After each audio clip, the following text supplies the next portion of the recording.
A truck flips. Not a movie magic flip, not a carefully composited piece of digital wizardry.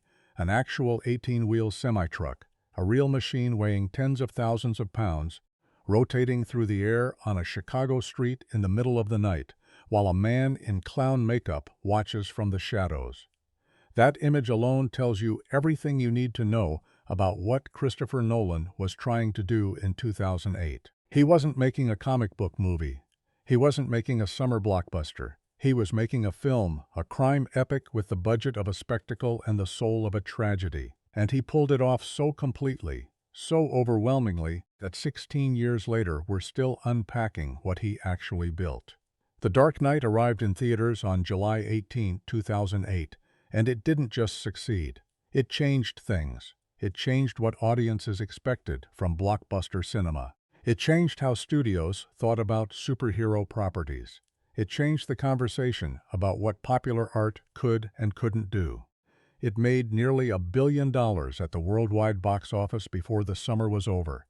And it did it without a single talking raccoon, without a quip to diffuse every moment of genuine tension, without the safety net of franchise obligation cushioning every dramatic risk. It did it by being, relentlessly and without apology, serious. But here's the thing, and this is the thing that gets lost when people talk about this movie in hushed, reverent tones. The Dark Knight isn't just serious. It's entertaining, ferociously, kinetically, compulsively watchable. It runs for 2 hours and 32 minutes, and never once, not for a single frame, gives you permission to look away. The tension Nolan builds doesn't release, it accumulates. Scene after scene, the film tightens its grip, and by the time you reach the ferry sequence in the third act, you're not watching a movie anymore. You're in a moral philosophy class, being held at gunpoint. How does a film do that? How does something that opens with a bank robbery, a genre trope, a thing we've seen 1,000 times, feel so completely disoriently new? That's the question this essay is going to answer. The world before the darkness. To understand what The Dark Knight does, you have to understand what it's responding to. Not just its predecessor, Batman Begins, 2005, but the entire cultural moment it walked into. The year is 2008. The United States is 7 years into the war on terror. The Patriot Act has been renewed.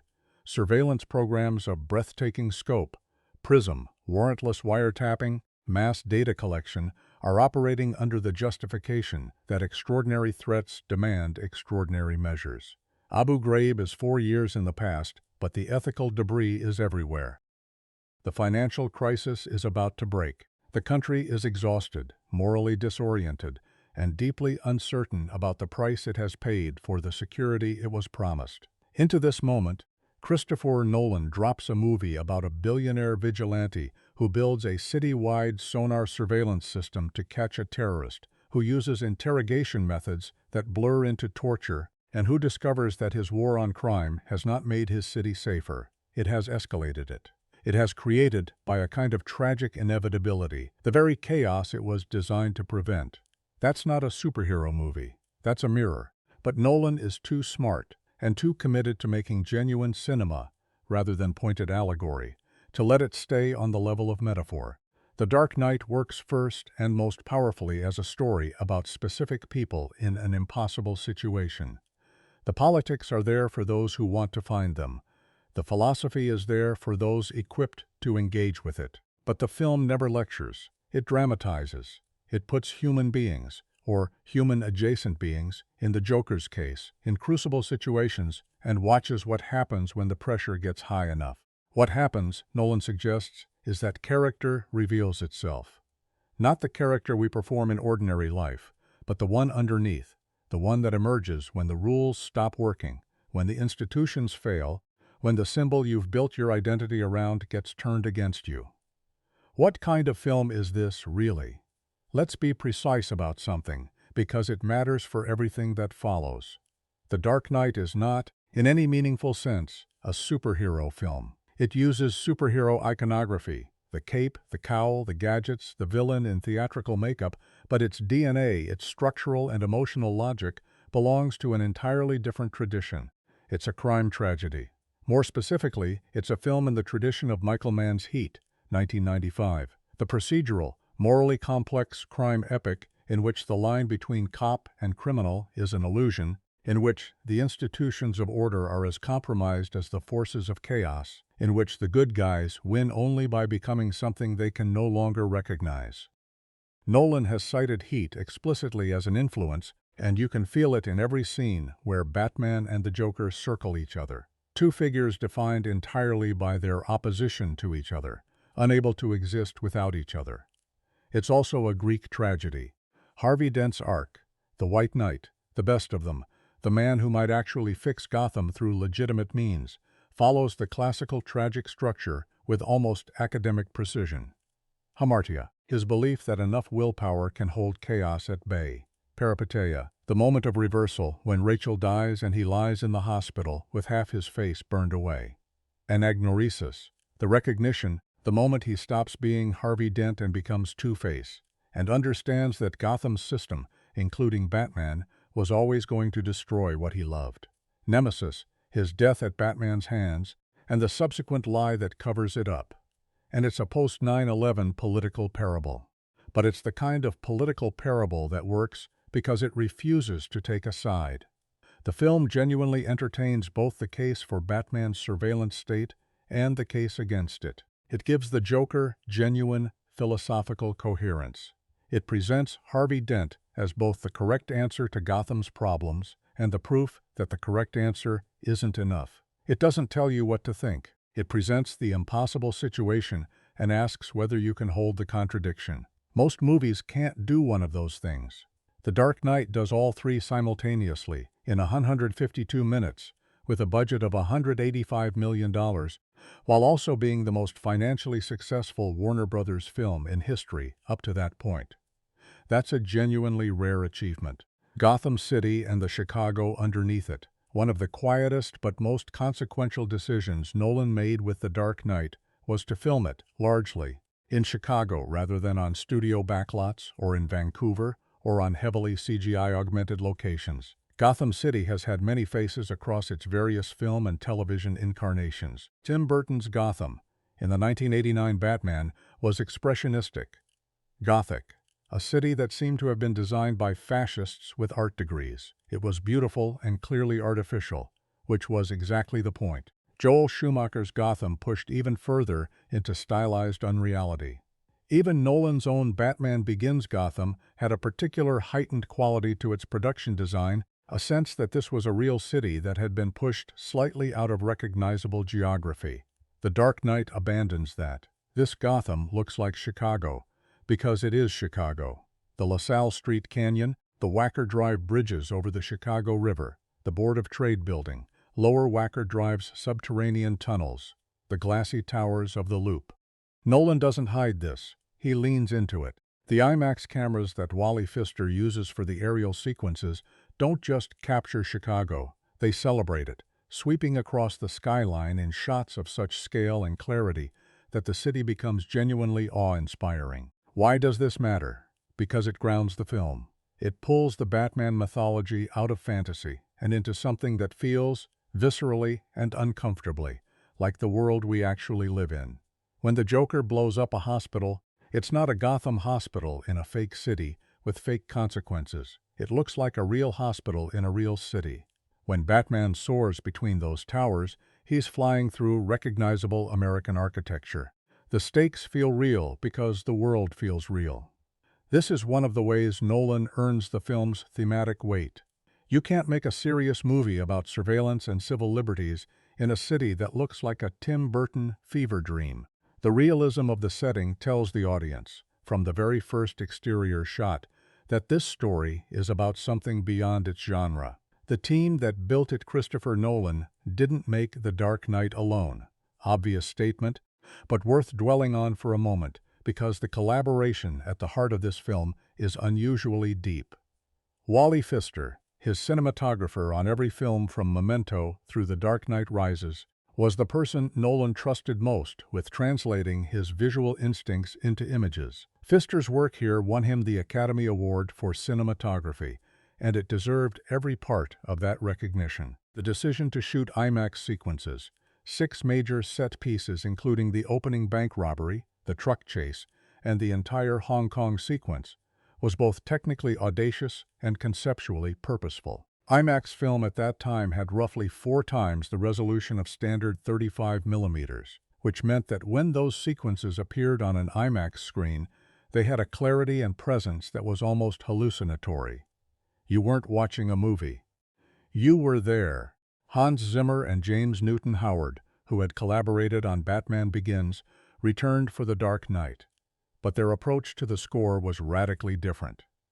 For the Joker's musical identity, Zimmer built a sound from almost nothing, a single note on a cello string, gradually intensifying, stretched and processed into something that sounds less like music and more like the feeling of dread itself. There are no melodies associated with the Joker. His musical signature is unresolved tension, an ascending single note that never arrives anywhere, because arriving somewhere would imply purpose, and the Joker, Nolan and Zimmer decided, has no purpose. He's pure process.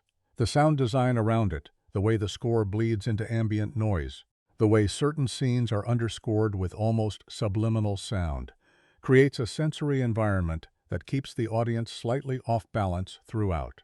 Lee Smith, the film's editor, shapes the rhythm of the entire experience. The Dark Knight doesn't cut the way action movies typically cut. It doesn't use fast editing to create the impression of energy while actually hiding the quality of the action. Instead, it lets sequences breathe and then accelerates with precision. The truck flip sequence, the hospital explosion walk, the interrogation room. These are edited with almost surgical attention to psychological timing, cutting not on action but on reaction, not on event but on consequence. And then there's Jonathan Nolan, Christopher's brother and co-writer, whose contribution to the screenplay is often underestimated. The structure of The Dark Knight, its escalation logic, its philosophical architecture, its willingness to let a scene be about an idea rather than just a plot beat, reflects a screenwriting intelligence that's genuinely rare. Every scene has a subtext. Every exchange between the Joker and Batman is a philosophical argument. Every moment of Harvey Dent's arc is a thesis statement about the nature of justice. This was a team at the absolute peak of its collective powers, working on material that demanded the best they had, and giving it. Why this film still matters? Here's a question worth sitting with. Why, 16 years later, does The Dark Knight still hold the cultural position it does? Because plenty of blockbusters become hits, plenty become beloved. Very few become genuinely important. Films that people return to not just for entertainment but for illumination, films that seem to have more in them every time you look. The Dark Knight is in that category, and the reason is that it was made with an understanding of what cinema can do at its best. It can hold contradictions, it can present genuine moral complexity without resolving it cheaply.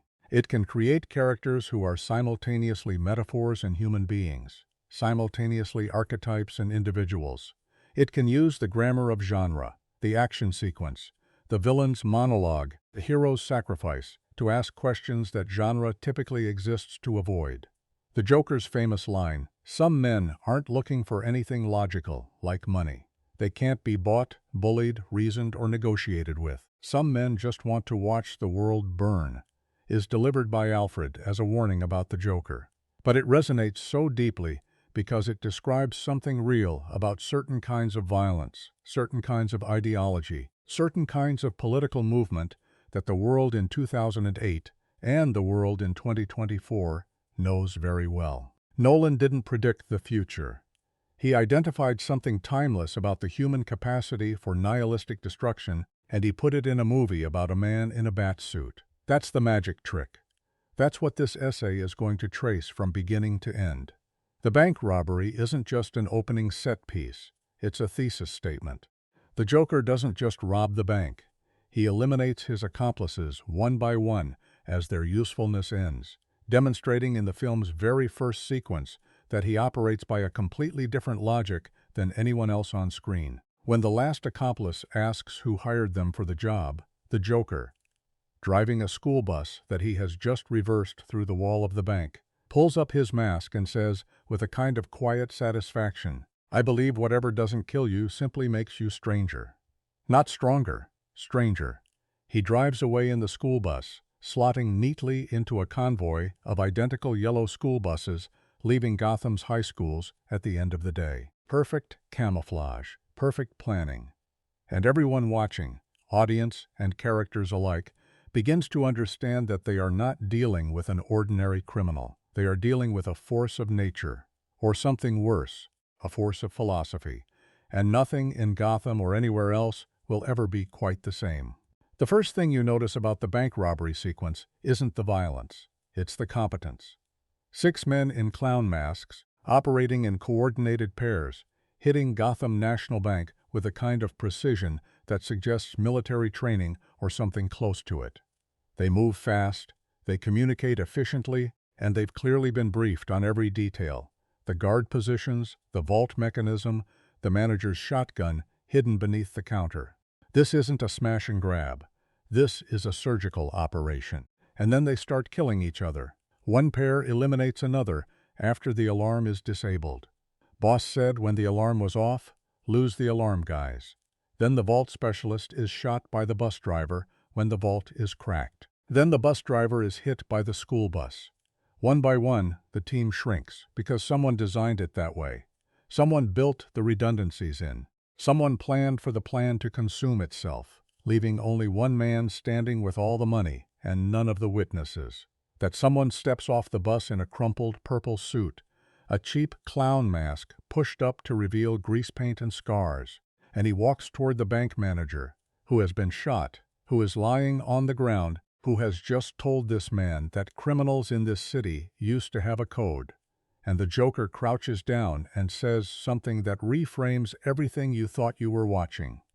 What doesn't kill you simply makes you stranger. The mask goes up, the bus pulls away, and Christopher Nolan's The Dark Knight has just told you, in its opening 4 minutes, exactly what kind of movie it is. Not through exposition, not through a title card or a voiceover, through pure behavior.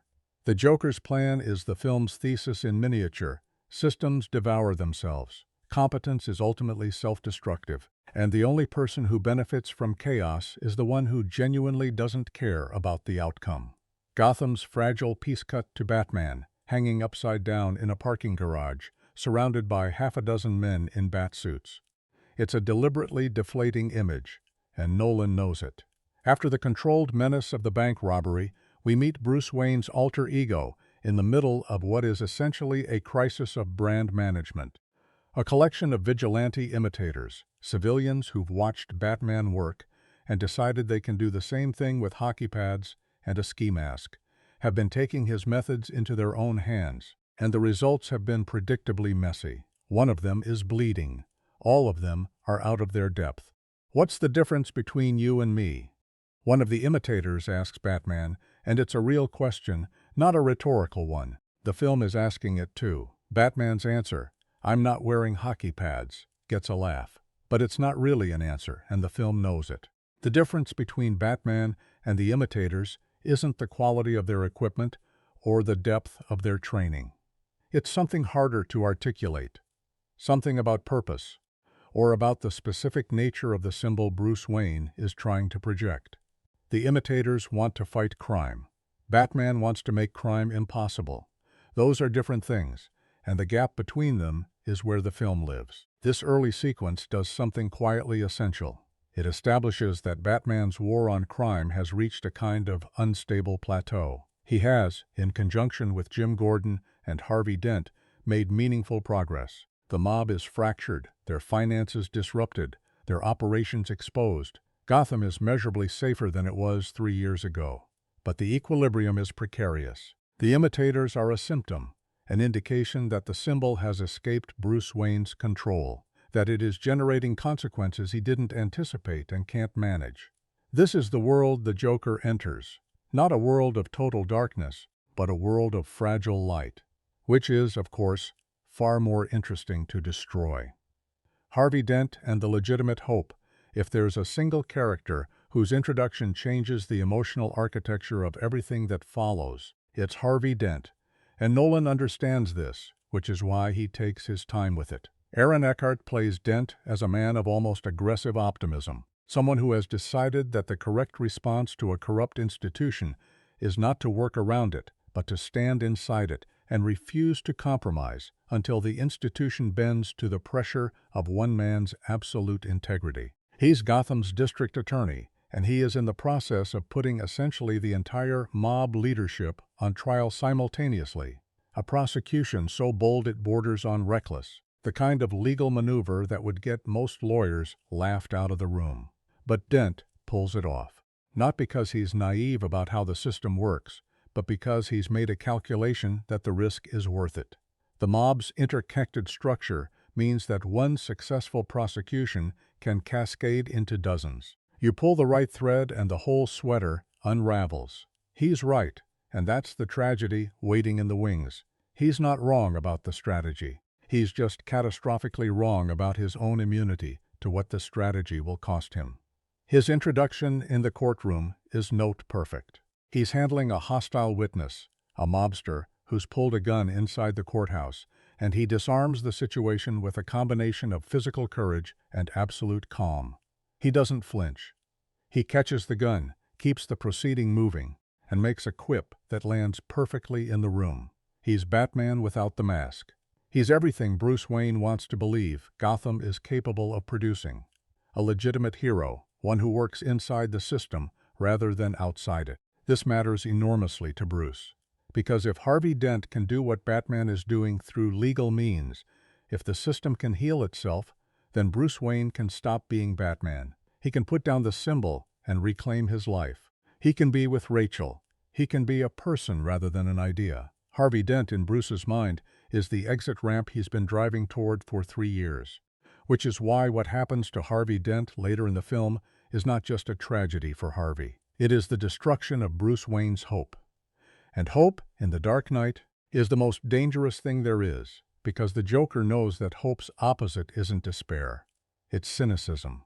And a cynical Gotham is exactly what he wants to create. The mob in Decline 1 of the structural pleasures of The Dark Knight's first act is the way it handles Gotham's criminal establishment, not as a monolithic evil force, but as a collection of frightened, squabbling businessmen who are rapidly losing control of their market. The mob summit scene, 5 crime bosses seated around a table in what looks like a legitimate corporate boardroom, is one of the funniest and most revealing sequences in the film. These are men who once owned this city, who operated with impunity, whose arrangement with Gotham's corrupt police and judiciary was so settled it had the quality of infrastructure. And now they're terrified. Batman has driven them to move their money into the banks, which means their cash is traceable. Harvey Dent has the evidence to prosecute them. Jim Gordon's unit is the first genuinely clean operation in the Gotham Police Department's recent history. They've brought in Lau, a Chinese accountant, to move their consolidated funds offshore, a move that has its own problems, as we'll discover, and they're doing what cornered animals do, making decisions based on fear rather than strategy. Into this boardroom walks the Joker. He gets 1 minute. He spends it making a pencil disappear, ta-da, and explaining his pitch. He'll kill Batman for half of their combined stolen money. The mob leaders laugh him out of the room. One of them, Gamble, puts a bounty on his head. These men, who have built their power on the credible threat of violence, do not recognize the Joker as a serious figure because he doesn't look or sound like the kind of man they've always feared. That's their mistake. And it's a very specifically human mistake, the failure to recognize a new kind of threat because it doesn't match the pattern of the old ones. The mob thinks the Joker is a freak, an unpredictable wild card who'll get himself killed inside a week. They've spent their entire careers learning to read danger signals, and the Joker doesn't emit any of the signals they know how to read. He's not afraid of them. He doesn't want their money. Or rather, his relationship to money is so alien to their understanding of criminal motivation that they simply cannot process it. This town deserves a better class of criminal, he tells them. He's not wrong. Batman in Hong Kong, the reach of the symbol the Hong Kong sequence, in which Batman flies to China without legal authority, breaks into Lau's skyscraper office, and extracts him back to Gotham for prosecution, is one of the film's most technically dazzling set pieces, and one of its most thematically loaded. On the surface, it's a heist sequence. Batman needs to grab Lau before Dent's case collapses without his testimony, and Lau is safely beyond American jurisdiction in a country that won't extradite him.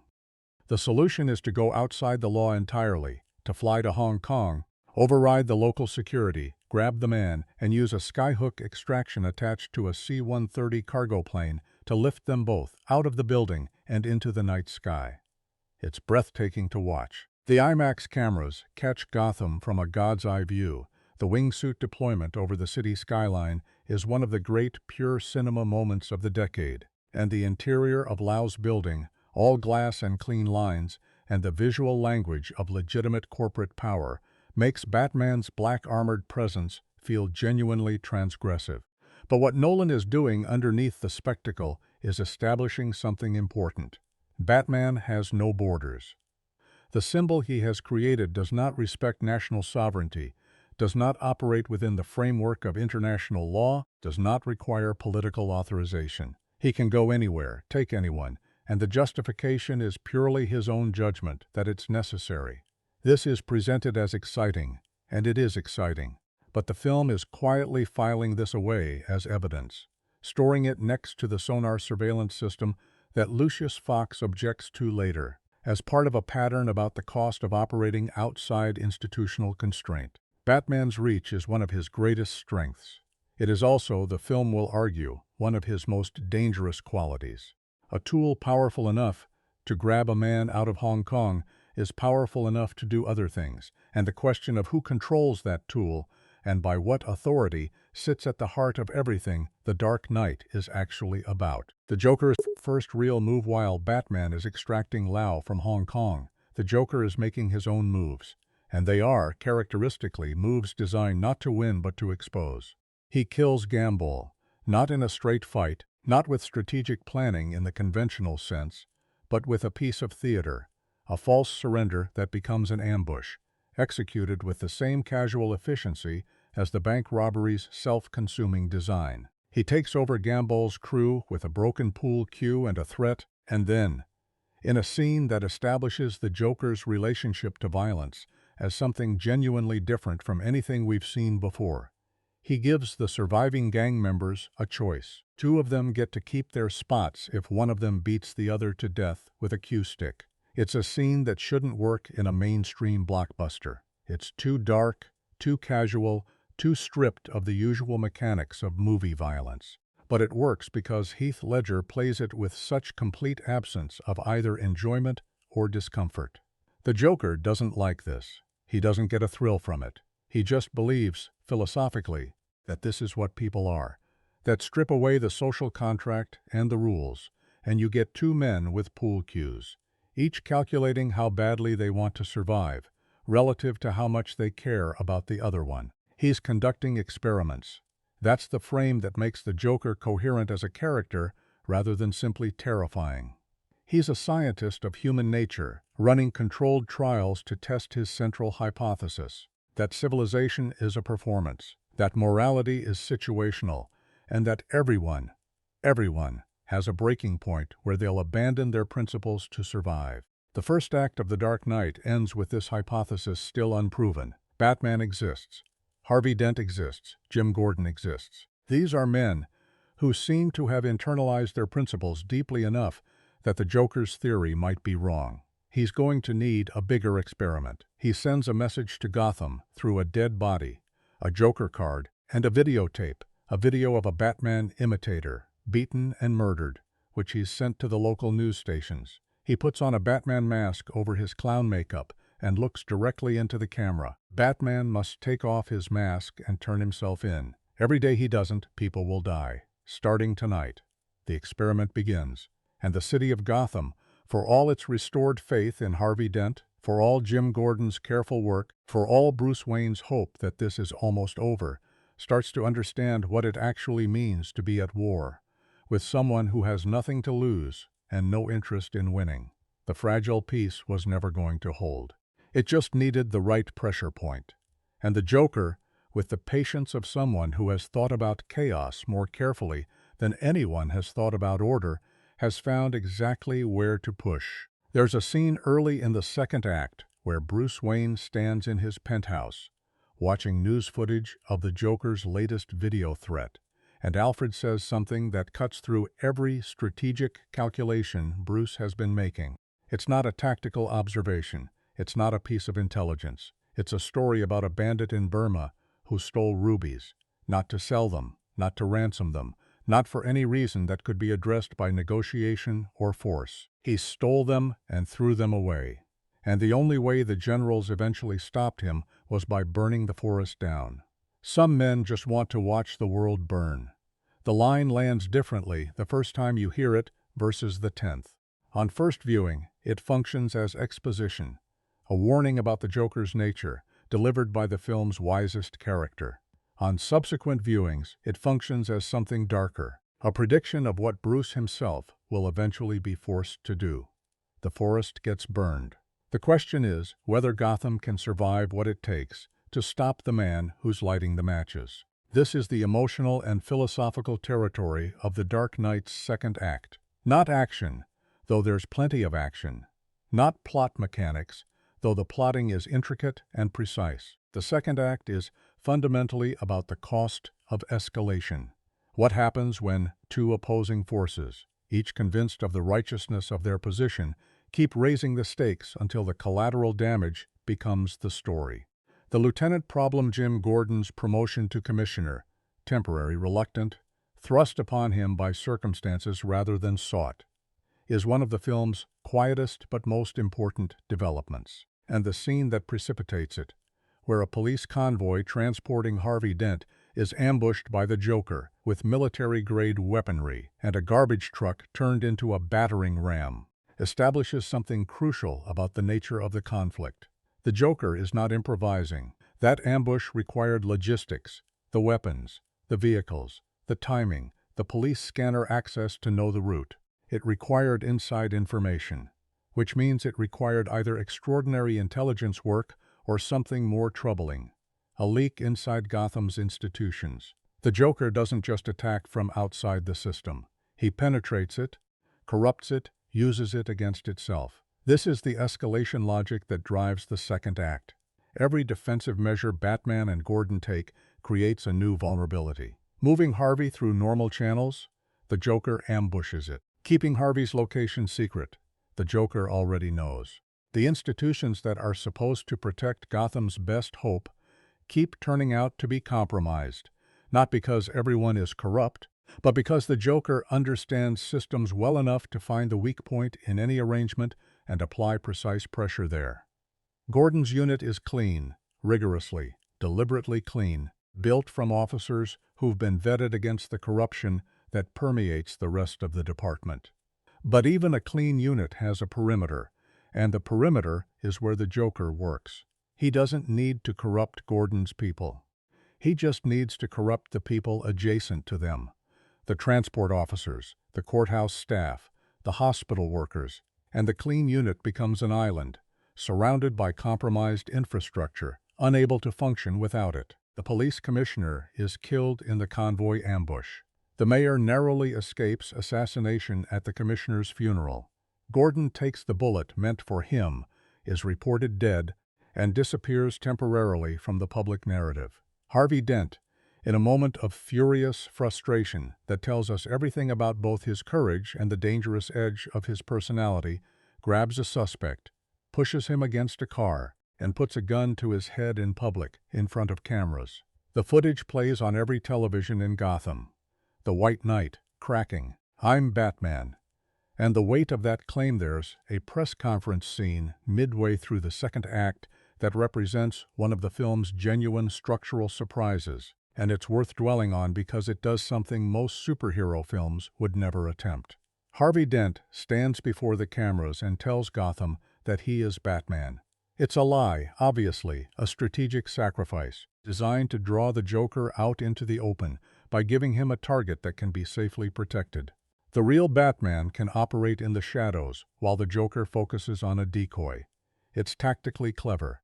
Harvey volunteers for it, without coercion, without hesitation, because this is exactly the kind of thing Harvey Dent does.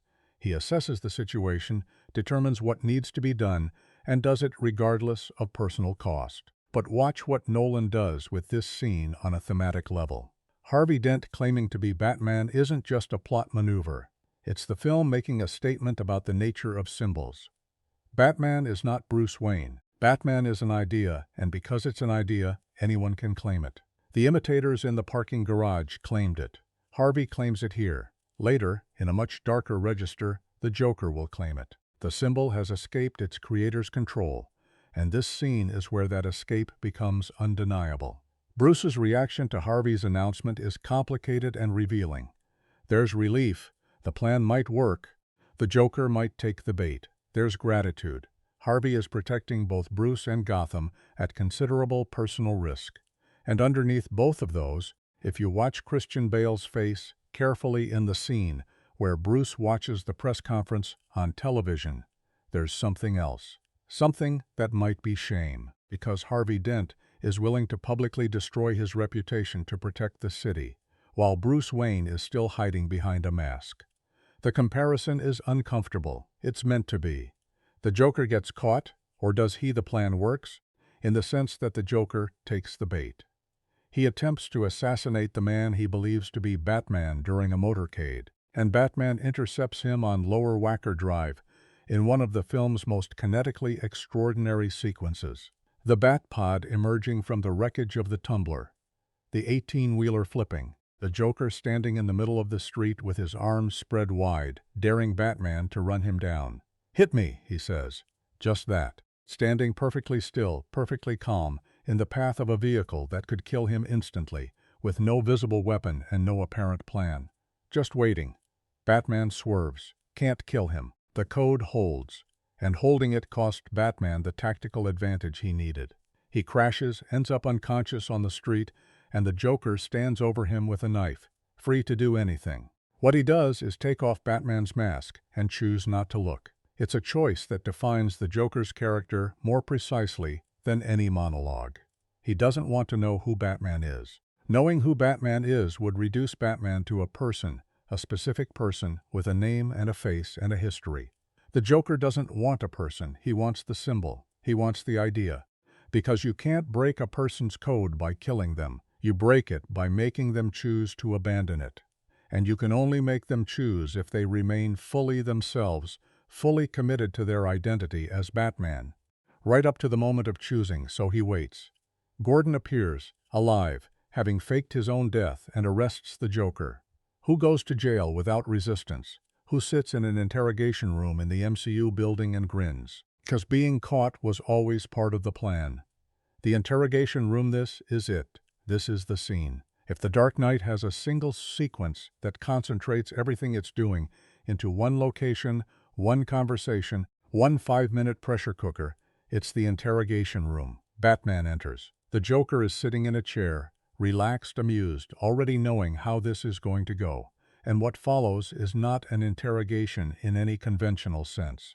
It's a philosophical duel conducted through violence. Batman escalating his physical assault on the Joker laughing harder with each impact, explaining patiently and with genuine intellectual pleasure exactly why the violence isn't working. "You have nothing to threaten me with," he says, after Batman has slammed his head against a glass wall hard enough to crack it. "Nothing to do with all your strength." He's right. Batman's entire strategic apparatus, the gadgets, the training, the physical power, the fear he generates, is predicated on the assumption that his opponents have something to lose, that they value their lives, their comfort, their freedom. The Joker doesn't. Every threat Batman makes, explicit or implicit, slides right off him because he has chosen to be beyond the reach of consequences. He's not brave. He's not reckless. He's made a philosophical commitment to existing outside the framework of cause and effect that governs ordinary criminal behavior. And so the interrogation room becomes a trap, not for the Joker, but for Batman. Because the Joker knows where Harvey and Rachel are, and he gives Batman a choice. 2 locations, 2 people, 1 Batman. You can only get to one of them in time. Choose. Batman chooses Rachel. He goes to the address the Joker gave him. And the Joker, with the precise, unhurried timing of a man who has engineered every beat of this performance, reveals what he's actually done. He gave Batman Harvey's address when he said Rachel's, and Rachel's address when he said Harvey's. Batman runs to Rachel, arrives at Harvey's location. Gordon rushes to Harvey, arrives at Rachel's location. Rachel dies in the explosion. Harvey survives, barely, catastrophically, with the left side of his face burned to the bone. The Joker has just won the second act, not by escaping prison, not by killing Batman. He's won it by taking Bruce Wayne's hope and burning it to nothing. He's won it by converting the best person in Gotham, Harvey Dent, the White Knight, the legitimate hero, into a man lying in a hospital bed with nothing left to believe in. What Rachel's death actually means, it's worth stopping here, because the film handles Rachel Dawes' death in a way that's genuinely unusual for a blockbuster of this scale, and the unusual handling is purposeful. Rachel doesn't die heroically. She doesn't sacrifice herself. She doesn't get a meaningful final scene or a last conversation with Bruce. She dies in an explosion in a warehouse while tied to a chair, and we experience it from a distance. Through Batman's desperate, failed race across the city, through the sound of an explosion over a radio, through the awful geography of being in the wrong place. This is deliberate. In a lesser film, Rachel's death would be a carefully staged emotional set piece. Close up on her face, swelling score, a final declaration of love or courage. Nolan refuses that, because the point of Rachel's death isn't the death itself. It's the absence, the sudden, brutal removal of something Bruce was counting on, something he'd built his entire future around, dispatched not with ceremony, but with a warehouse explosion and the sound of debris. Her death is also the revelation of a secret she kept from Bruce. Her letter, read by Alfred, which says she had chosen Harvey. She was going to stay with Harvey even if Bruce gave up being Batman. The future Bruce was imagining, Rachel waiting for him at the end of his mission, was already a fantasy before she died. Alfred burns the letter. He can't give Bruce that knowledge on top of everything else. And in that small act of protection, Nolan gives us one of the most quietly heartbreaking moments in the film. A good man making a human choice to protect someone he loves from a truth that would destroy them, while understanding perfectly well that the destruction might come anyway. The Joker is still in the building. He's escaped during the chaos. Naturally, his capture was never real. It was always just the setup for the address switch, for Rachel's death, for Harvey's burning. He walks out of the MCU into a city that is fracturing along every pressure point he's identified, and he disappears back into Gotham's infrastructure. The experiment is proceeding exactly as designed. Bruce Wayne sits in the ruins of what he thought his life was going to be. And somewhere in the city, in a hospital bed, Harvey Dent is waking up to discover what's left of his face. The second act has 30 minutes left, and they are the 30 minutes in which The Dark Knight transforms from a great crime thriller into something altogether more difficult and more devastating. Half a face. That's what Aaron Eckhart is working with for the entire back half of The Dark Knight, and the practical makeup effect, designed by John Caglione Jr., is so viscerally, uncomfortably real that it operates almost like a separate character. The burned side of Harvey Dent's face isn't just a visual effect. It's the film's central metaphor made literal and inescapable. Two-Face isn't a costume. It's not a villain's uniform chosen for theatrical effect. It's what happens to a man's face when the world he believed in explodes around him and he survives when he shouldn't have. The hospital scene between the Joker and Harvey is the film's most dangerous sequence. Dangerous in the sense that it's doing the most philosophically risky thing, which is making the villain's argument so coherently, so gently, so apparently reasonably that the audience can feel its pull. The Joker sits beside Harvey's bed dressed as a nurse, one of the film's most casually surreal images, and he doesn't gloat, he doesn't threaten, he explains. He explains that he didn't plan Rachel's death, that he's not a schemer, that schemers, people like the mob, people like the city's corrupt infrastructure, people like the carefully constructed system that Harvey Dent spent his career trying to work within, are the real enemy, because they build the illusion of control and then abandon you when control fails. The Joker, he suggests, is actually the honest one. He doesn't pretend the world is fair. He doesn't build hope on a foundation that can be dynamited. "You were a schemer," the Joker says. "You had plans, and look where it got you." It's a masterful piece of manipulation, and what makes it land so devastatingly is that it's partially true. Harvey did have plans. He did believe in the system. The system did fail him, failed Rachel, failed Gotham, failed everything he'd sacrificed his personal safety and his political capital to protect. The Joker isn't lying. He's selecting the true parts of a more complicated reality and amplifying them until they crowd out everything else. This is what radicalization looks like. Not a sudden conversion, not a villain speech that magically transforms a good person into a monster. It's the careful, patient exploitation of genuine grievance by someone who understands that grief and rage, properly directed, can dissolve any moral framework. Harvey takes the coin. Two-Face, and the mathematics of Chance Harvey Dent's transformation into Two-Face is the film's most structurally essential movement, and it's also the one most easily misread as simple comic book mythology. The good guy becomes the bad guy. The coin decides fate. Standard villain origin material. But Nolan is doing something much more precise than that. Harvey's coin has always been double-headed, his lucky coin, the one he used to perform little sleight-of-hand tricks, flipping it to decide outcomes that were already decided. It was a performance of chance that was actually a guarantee of control. Harvey's way of acknowledging luck's existence while refusing to be subject to it. He made his own luck. He controlled outcomes. He was, as the Joker correctly identified, a schemer. When Harvey scars one side of the coin, burns it in the same fire that burned his face, he's not adopting the Joker's worldview. He's doing something more specific and more tragic. He's taking the one object that represented his belief in his own agency and converting it into a genuine randomizer. He's giving up control. He's decided that if the universe operates without justice, if Rachel can die and the men responsible can survive, then the only moral system that makes sense is pure chance. At least chance is honest. At least chance doesn't pretend to be something it isn't. His first flip decides the fate of one of the corrupt cops who failed to protect Rachel. Heads, you live. The coin comes up unscarred. The cop lives. Harvey moves to the next person on his list. The Joker watches this transformation from a comfortable distance and recognizes it for what it is. The successful conclusion of his experiment with Harvey Dent.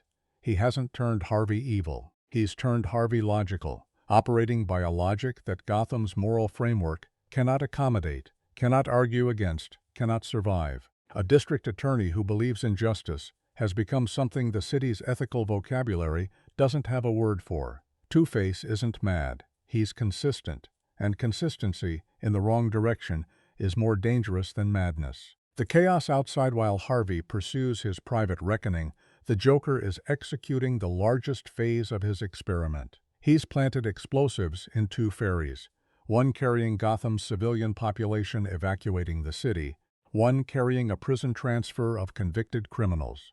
Both ferries have detonators. Each ferry's detonator will blow up the other ferry. The Joker gives them until midnight to make a choice. Blow up the other boat, or both boats go up together. It's the prisoner's dilemma made into spectacle. Game theory with actual human lives. And Nolan stages it with considerable courage because the ferry sequence is almost entirely devoid of action. It's 40 minutes of people sitting with a moral choice and the camera watching their faces. On the civilian ferry, a large businessman takes the detonator and gives an impassioned, genuinely persuasive speech about why they should use it. These are criminals on the other boat, people convicted of crimes.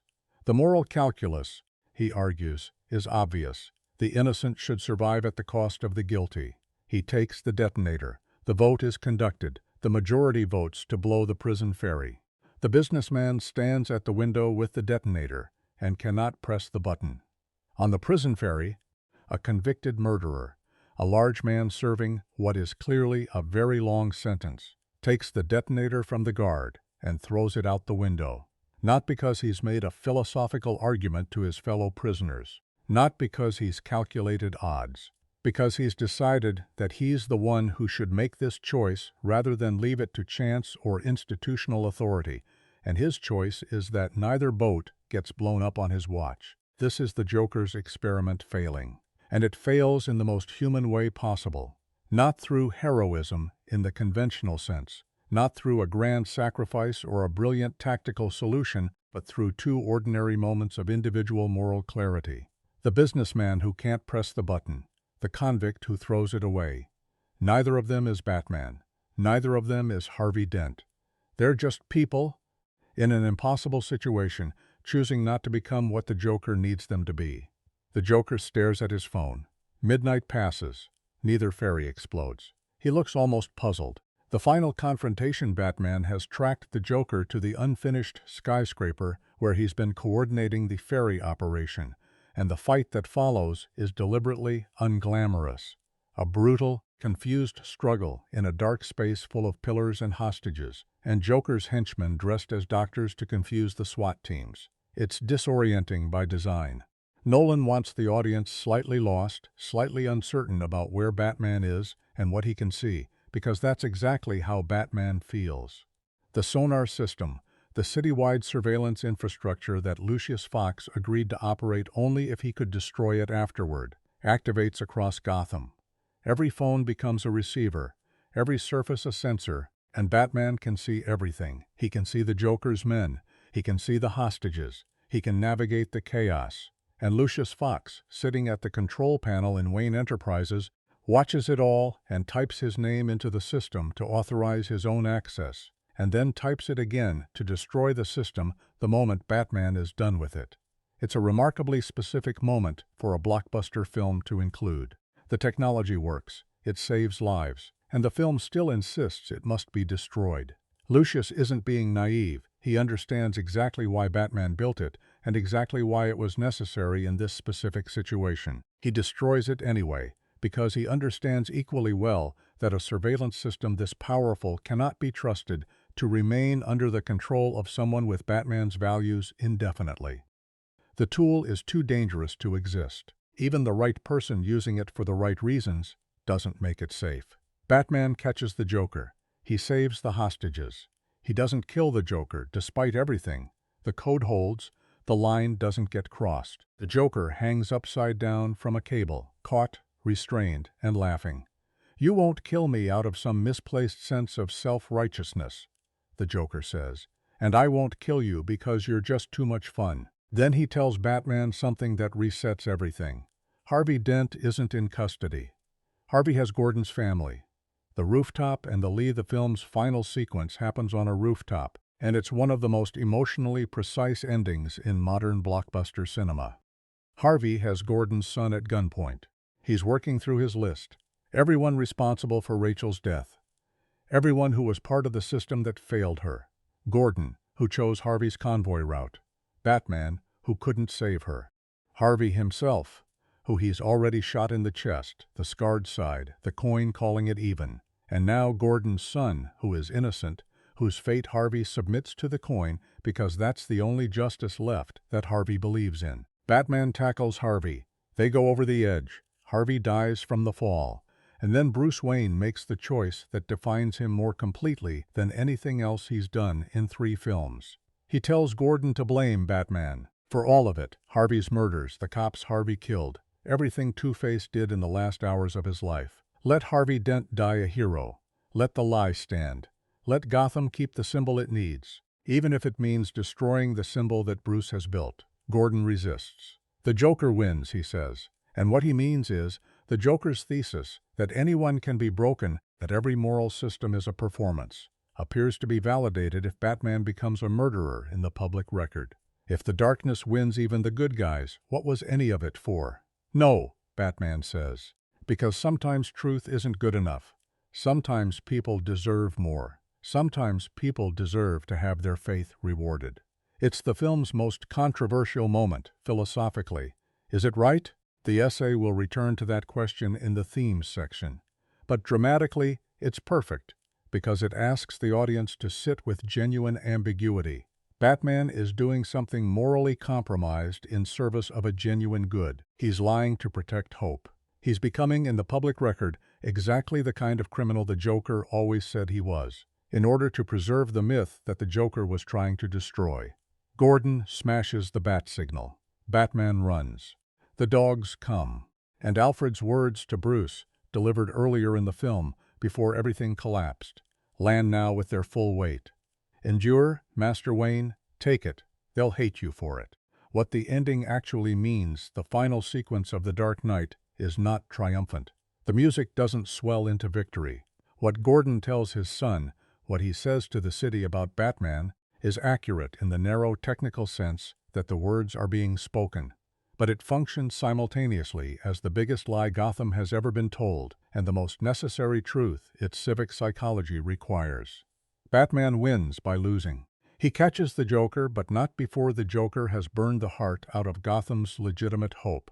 He saves the fairies, but not before Rachel dies and Harvey falls. He protects Gotham's faith in Harvey Dent by agreeing to be the thing he's spent 3 years fighting against, the outlaw, the threat, the enemy of order. And he does it alone. Not in secret, exactly, but without the city's understanding, without its gratitude, without any of the traditional rewards that heroism is supposed to generate. He does it because it's the right thing to do for the city, even though it's the wrong thing to do for Bruce Wayne. That's the ending. Not a victory. A sacrifice, and a specific kind of sacrifice that doesn't involve dying, which is in some ways much harder. Bruce Wayne gives up the city's love, the legitimacy of his mission, the possibility of ever being understood, in order to give Gotham something it can believe in. The Joker wanted to prove that anyone could be broken. He proved, instead, that some people can absorb an extraordinary amount of breaking and keep standing. But he also proved that it costs them everything, every single thing. The truck flips, the bat disappears into the dark, and Gotham, sleeping in its towers and its streets and its harbor, has no idea what was paid on its behalf tonight. Characters in superhero films are usually defined by what they can do. Their powers, their gadgets, their fighting style, the external apparatus of their identity. The Dark Knight works differently. Every major character in this film is defined not by capability, but by contradiction, by the gap between what they believe about themselves and what the story reveals them to actually be. That gap is where Nolan does his most interesting work, and it's why these characters have sustained serious analysis for 16 years, while most of their genre contemporaries have faded into franchise furniture. Let's go person by person. Heath Ledger's Joker, the most analyzed performance in modern cinema. Start with the obvious question and then move past it. Yes, Heath Ledger's performance is extraordinary. But why is it extraordinary? What specifically is he doing that makes the Joker feel genuinely unlike any villain that came before or has come since? The answer is in the preparation, or rather in the specific kind of preparation Ledger undertook. He spent weeks isolated in a hotel room, keeping a journal in the Joker's voice, developing the character's physical vocabulary from scratch, the hair touching, the tongue running across the lips, the way the head tilts slightly when the Joker is most engaged, as though he's a naturalist observing a particularly interesting specimen. None of these choices were mandated by the script. They emerged from Ledger's decision to build the Joker not as a comic book villain, but as a genuine psychological case study. The result is a performance with almost no precedent in blockbuster filmmaking. Ledger plays the Joker as someone who is simultaneously the smartest person in every room he enters and completely indifferent to being recognized as such. There's no vanity in the performance. Other actors playing supervillains, even great ones, tend to telegraph their characters' enjoyment of their own intelligence. The Joker doesn't. When he explains his plan, he sounds bored by his own genius, as though the strategic brilliance is just the overhead cost of getting to the interesting part, which is always the human reaction. Watch the scene where he makes the pencil disappear in the mob boardroom. The trick itself takes 1 second. What Ledger does in the half-second before and the half-second after, the casual setup, the complete absence of reaction to what he's just done, is where the performance lives. He doesn't look to see if they're impressed. He doesn't register their horror. He's already moved on, already thinking about the next thing, because the pencil was never really about the pencil. The Joker's backstory, or rather his multiple backstories, each one delivered with equal conviction and equal casualness, is one of the screenplay's most daring structural choices. He tells two different people two different stories about how he got his scars. Both stories are traumatic. Both might be true. Both might be invented. The film never clarifies, and Ledger plays each telling with identical sincerity, which creates a deeply unsettling effect. You can't find the real Joker by looking for the moment when the performance drops, because the performance never drops. There is no backstory. There is no trauma that explains him. There is only the philosophy and the face and the knife. What Ledger understood, and what makes his performance permanently irreplaceable, is that the Joker's power comes entirely from his relationship to consequence. He has severed that relationship. He doesn't fear death, doesn't value money, doesn't seek safety or comfort or recognition. Remove an opponent's vulnerability to consequences, and you remove every lever of control that civilization runs on. The Joker is terrifying, not because he's violent. Plenty of movie villains are violent, but because violence doesn't work on him the way it works on everyone else. Every scene Ledger plays, he's demonstrating this through behavior rather than dialogue. The hospital explosion walk, the Joker exiting Gotham General in a nurse's uniform, detonator in hand, the hospital exploding in stuttering bursts behind him, while he jabs the button with increasing irritation when it stops working, then resumes walking when it starts again, is perhaps the single most perfectly executed 30 seconds of villain characterization in contemporary cinema. He doesn't run. He doesn't look back. He fiddles with the detonator like it's a TV remote that needs new batteries. The hospital is burning, and he's mildly annoyed by the technical difficulty. That's the performance. That's the whole thing, right there. Christian Bale's Bruce Wayne. The man who chose to disappear Bruce Wayne is the most underrated performance in The Dark Knight. And that's largely because Ledger's Joker is so overwhelming that everything else exists in its shadow.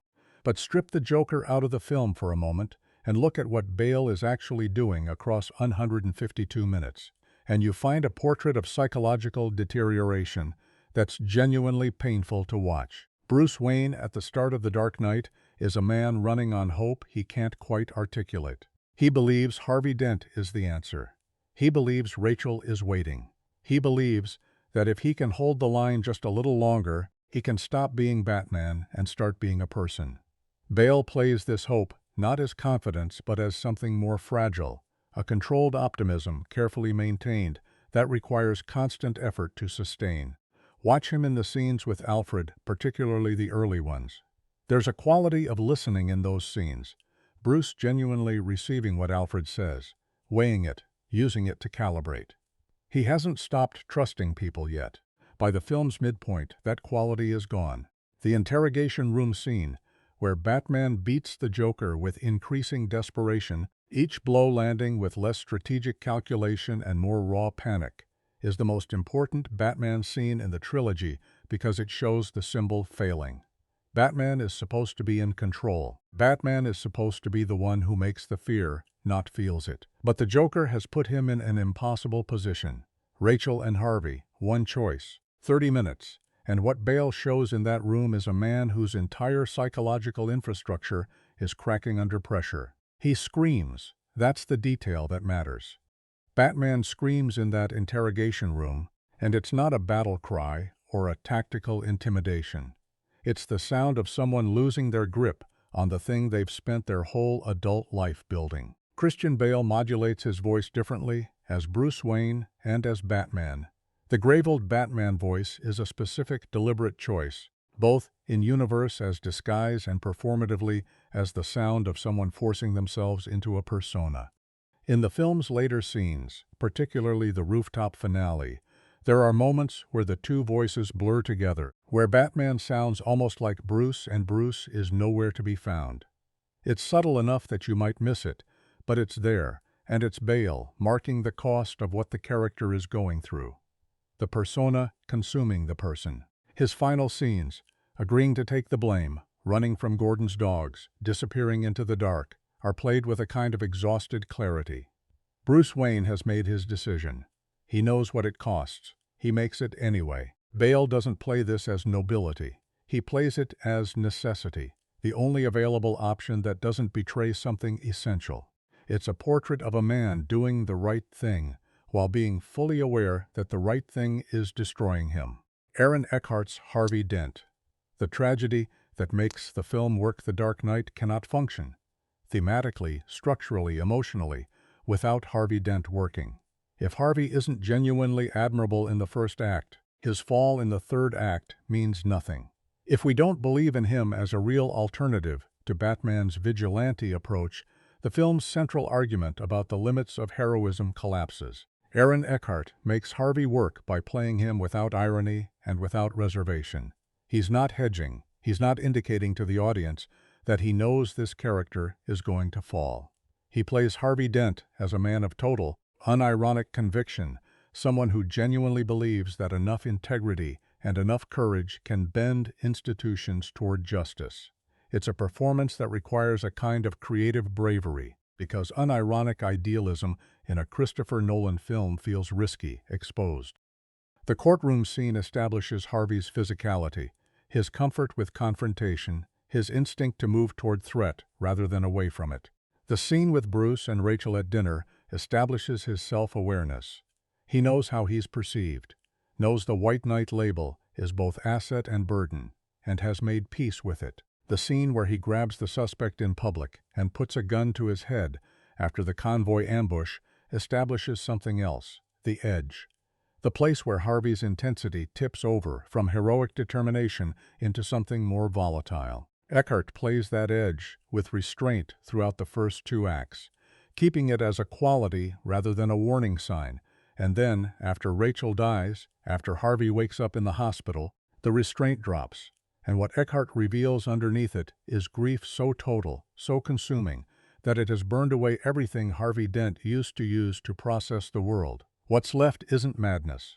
It's clarity of a very specific and terrible kind. Harvey can see with crystalline precision exactly how the world failed Rachel and failed him. The problem isn't that his vision has been distorted. The problem is that it hasn't been distorted enough. He's seeing too clearly, without the softening filter of hope that used to make the vision bearable. The coin flip sequences in the third act are the most heartbreaking thing in the film, which is saying something. Because Harvey isn't enjoying this.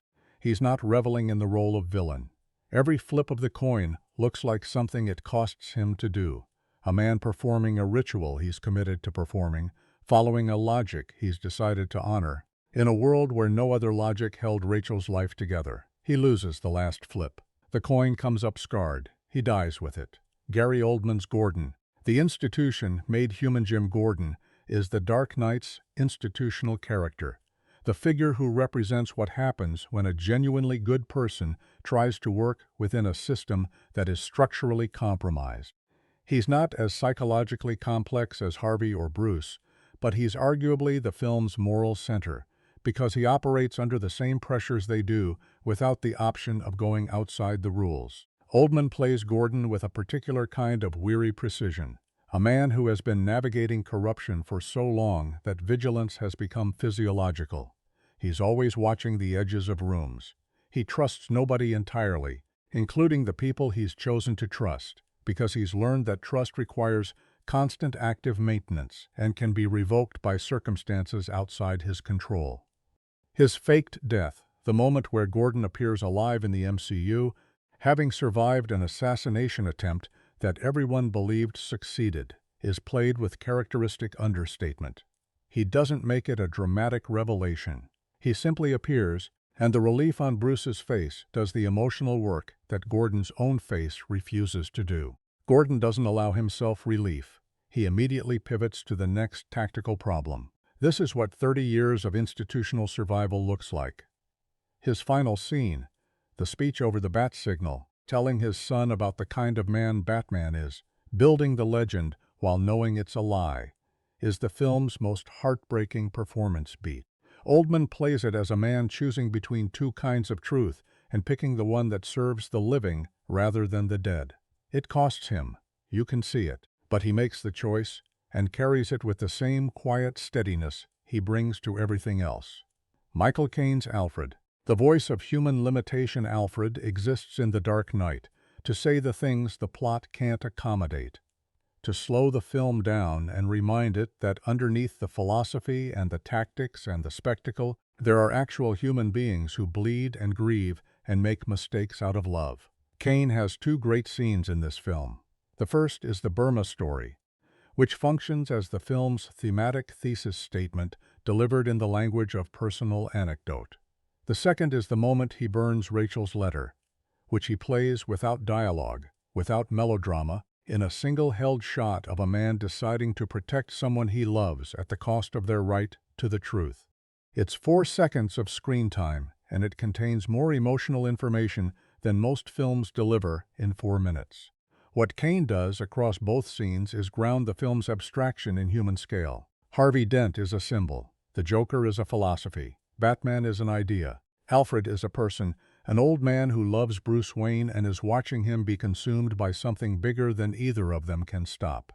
Morgan Freeman's Lucius Fox, the conscience of capability Lucius Fox, functions as the film's ethical technologist, the figure who builds the tools that make Batman possible and who reserves the right to object when the tools exceed what he's willing to sanction. His objection to the citywide sonar system is the film's most direct engagement with post-9/11 surveillance politics, and Freeman plays it without grandstanding. He doesn't lecture. He states his position clearly. This is too much power for one man, and then he makes his deal. He'll operate the system this once, and then he'll destroy it, and if Bruce won't agree to that, he'll walk. Freeman's quiet certainty in that scene is enormously important. He's not asking permission, he's setting a condition, and the condition is honored. That matters. In a film full of people whose principles get tested and bent and sometimes broken, Lucius Fox's principles hold completely. He draws a line, the line gets respected, and he destroys the system as promised. In the moral economy of The Dark Knight, that's almost miraculous. And Freeman plays it with exactly the kind of unshowy integrity that makes it feel earned rather than convenient. The character constellation as argument. Step back from the individual performances and look at these characters as a group, and you see that Nolan has constructed them as a philosophical argument about different responses to an impossible situation. The Joker represents pure nihilism, the rejection of all value systems as performance. Bruce represents sacrificial idealism, the willingness to absorb any cost in service of a principle. Harvey represents corrupted idealism, what happens when a genuine good person's faith is destroyed without being replaced. Gordon represents institutional endurance, the commitment to working within flawed systems, because the alternative is abandoning the people those systems are supposed to protect.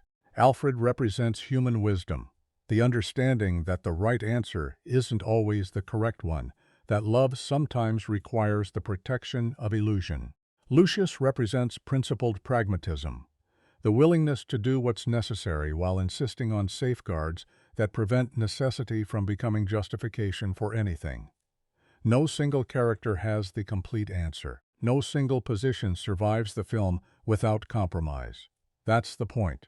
The Dark Knight isn't arguing for a worldview. It's constructing an argument that certain situations don't have clean resolutions, and that the measure of a person isn't whether they find the clean resolution, but how they carry themselves through the mess of not finding it. These aren't comic book characters. They're people. Complicated, damaged, extraordinary, ordinary people. Put under pressure that most of us will never face, making choices most of us will never have to make, in a film that refuses to tell us whether they made the right ones. That refusal is the bravest thing about it.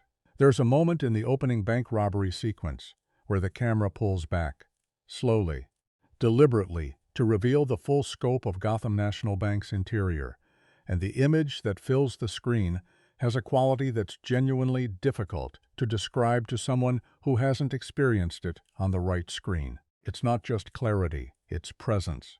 A physical weight to the image, a sense that the space you're looking at has actual depth and actual air in it, that if you reached through the screen, you'd feel the marble floor and the dust motes hanging in the shaft of morning light coming through the broken skylight. That quality comes from IMAX film, specifically from Wally Pfister's decision made with Nolan, refined over months of pre-production, to shoot significant portions of The Dark Knight on 65mm IMAX cameras, producing a 70mm print with a resolution so high that the resulting image, projected properly, approaches the threshold of human visual perception. You can't see the grain. There's nothing between you and the image. It's the closest cinema has come on that scale to the experience of simply being somewhere. The technical craft of The Dark Knight begins here, with this foundational commitment to physical reality over digital convenience, and it radiates outward through every department, every decision, every frame. The IMAX revolution. Wally Pfister's camera language. Pfister shot 6 major sequences on IMAX cameras for The Dark Knight: the bank robbery, the Hong Kong extraction, the truck chase, the sonar activation sequence, portions of the ferry sequence, and the rooftop finale. The remaining footage was shot on standard 35mm anamorphic, which created a technical challenge. The two formats have different aspect ratios, which means the image literally expands when an IMAX sequence begins, filling more of the screen before contracting again when the 35mm footage resumes. This could have been a distraction. In lesser hands, the switching between formats would feel like a gimmick. Look, here comes the expensive part. Pfister and Nolan turn it into a tool. The IMAX sequences aren't randomly distributed. They correspond, almost without exception, to moments of maximum scale, the city at its most exposed, the stakes at their most enormous. When the format expands, it's because the story is expanding. When it contracts back to 35mm, it's because we're returning to the intimate, the personal, the human scale. The Hong Kong sequence exemplifies this precisely. The establishing shots of the city, Batman gliding over the harbor, the Kowloon skyline at night, the scale of the operation, are IMAX. Once Batman is inside Lau's building, moving through corridors and offices, it's 35mm. The city belongs to IMAX. The person belongs to standard format. It's a visual grammar that operates below conscious awareness, but shapes the emotional experience of every sequence. Pfister's lighting philosophy for The Dark Knight was explicitly naturalistic: motivated light sources wherever possible, practical fixtures, real locations, rather than studio constructions dressed to look like real locations. The Gotham that emerges from this approach has a quality that no amount of production design could manufacture. It looks inhabited. The streets have the particular kind of dirt that comes from actual use. The buildings have the slight imperfection of structures built by people rather than art directors. When the Joker stands on a street corner in broad Chicago daylight, there's no atmospheric haze softening the image, no carefully placed fill light making him look appropriately cinematic. He's just standing there in the real world, which is somehow more frightening than any expressionistic stylization could be. Hans Zimmer's score. Music as psychological warfare. The conventional approach to scoring a superhero film is to write themes, melodic identities for heroes and villains that play when those characters appear and build associations over time. John Williams did it definitively with Superman. Danny Elfman did it brilliantly with Burton's Batman. The approach works because it gives audiences an emotional anchor. You hear the theme, you feel the feeling. The connection between music and character becomes almost Pavlovian. Hans Zimmer does the opposite with the Joker. The Joker has no theme. He has a sound, a single note, a rising semitone on a detuned cello string, processed and layered until it occupies the lower register of human hearing, like a physical pressure rather than a musical idea. It doesn't resolve, it doesn't develop. It simply intensifies, building in volume and density until it becomes genuinely uncomfortable to sit with, and then it cuts, leaving a silence that feels louder than the sound did.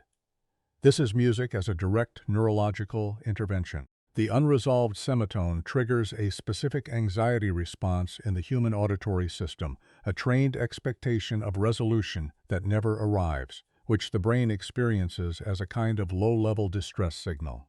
Zimmer is not scoring the Joker's scenes. He's recreating, in sonic form, the experience of being in the Joker's presence, the feeling of something deeply wrong that you can't quite locate or name. Contrast this with Batman's musical identity, driving, percussive, built on momentum and forward motion. Or Harvey Dent's theme, which begins as something almost heroic and gradually, across the film's runtime, distorts and darkens until it sounds like something broken.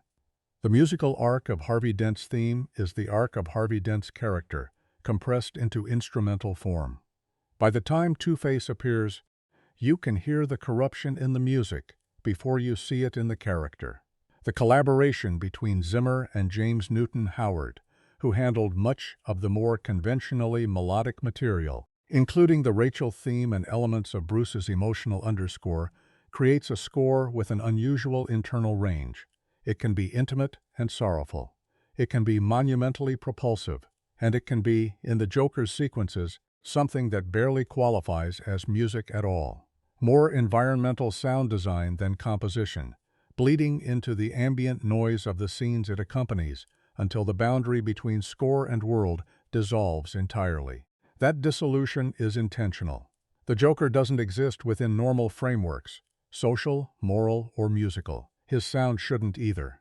Practical effects and the ethics of reality. The 18-wheeler truck flip is real. This is worth stating clearly and sitting with for a moment, because in the context of contemporary blockbuster filmmaking, where physics-defying digital imagery is so commonplace it barely registers, the choice to actually flip a real truck on a real street in real downtown Chicago is almost philosophically significant. The special effects team built a mechanism into the truck's chassis that, when triggered, would fire a ram into the road surface and use the vehicle's own momentum to rotate it end over end.